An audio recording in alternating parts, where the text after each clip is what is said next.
I received a query, what is the difference between simple mortgage and equitable mortgage? Actually, equitable mortgage is otherwise called a simple mortgage. So there is no difference. But there are differences between equitable mortgage and other mortgages. Okay.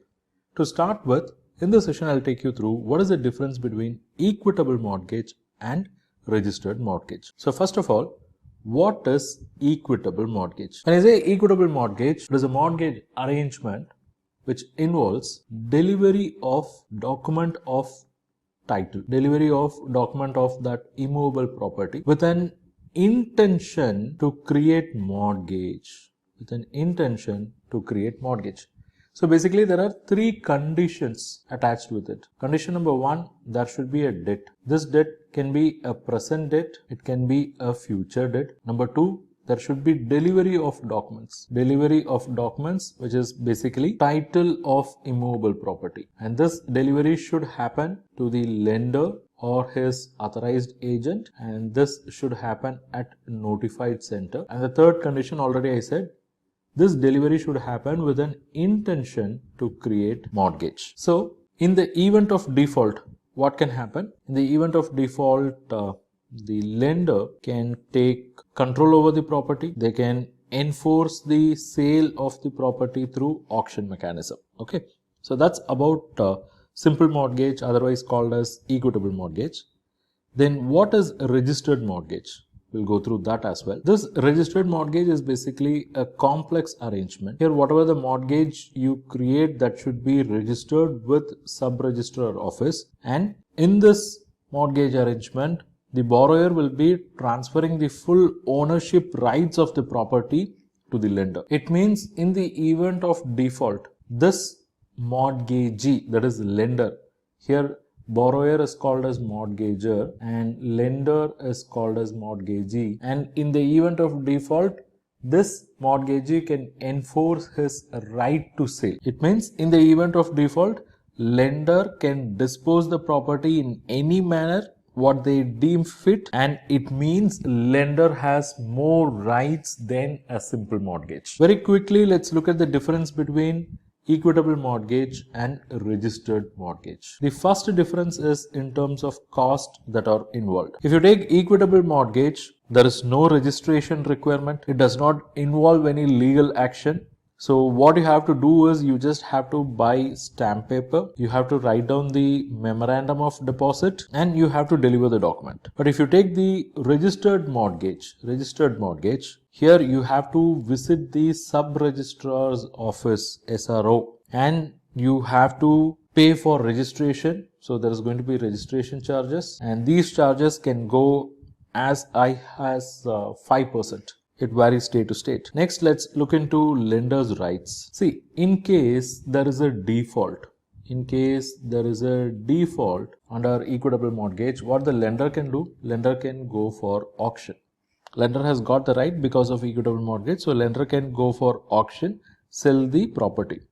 And if sale proceeds are greater than the loan outstanding, then whatever the excess amount, lender will pay the borrower. And if the loan is settled fully, then without any much of formalities, they will return the document as well.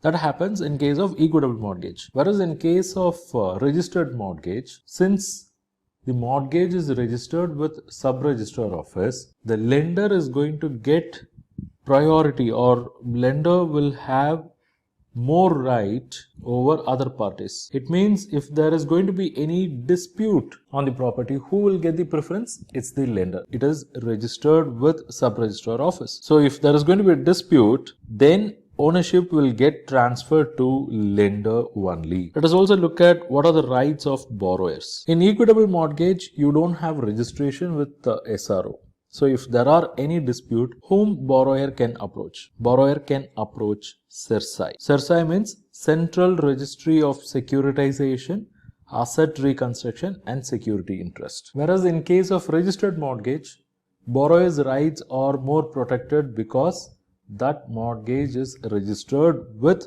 sub-registrar. Okay. So if there is going to be any dispute regarding ownership and all, everything is clear because it's registered with SRO. Thank you so much. We have come to the end of this webinar, and I'm sure you would have really derived value from this short and crisp webinar. If you wish to continue this learning journey, I have an amazing opportunity for you. I have published several courses on banking and financial analysis area, each course costing 2000 rupees. But for you, I'm going to give you a special offer. Here we go. Banking credit courses bundle. This includes course number 1, banking credit analysis process. It's a comprehensive course with 200 plus lectures. It covers financial analysis, working capital, term loan, LC, BG. It's a comprehensive ever course. Then we have course number 2.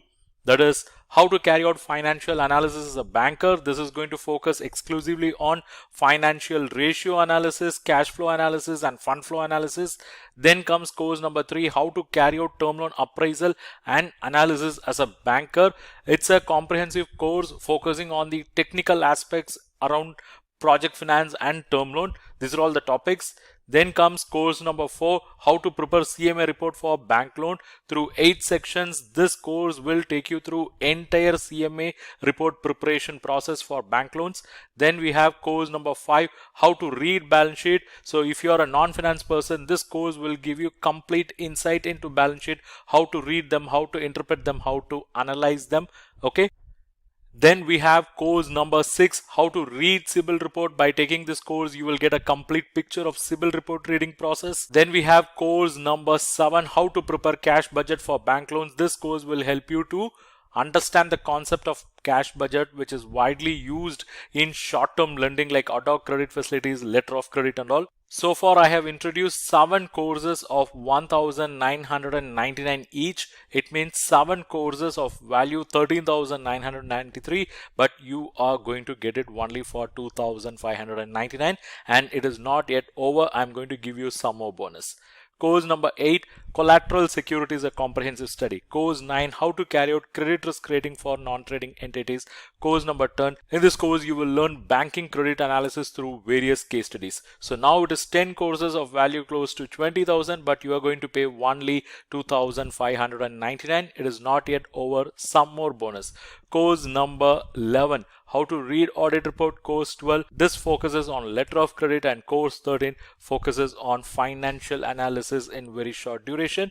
So you have 13 courses of value close to 26,000 rupees, but you are going to get it for just 2,599. So it is basically 7 main courses, and you are going to get another 6 complimentary courses, 6 courses as bonus. So overall it is 13 courses of value close to 26,000 rupees. It's 1,500 plus lectures. You get lifetime access for all these pre-recorded courses. You can access them in desktop, laptop, mobile, iPhone, iPad, and the overall cost is around 26,000, but you are going to get it only for 2,599. So this is a once in a time opportunity for you. Enroll now. I'll see you inside the course.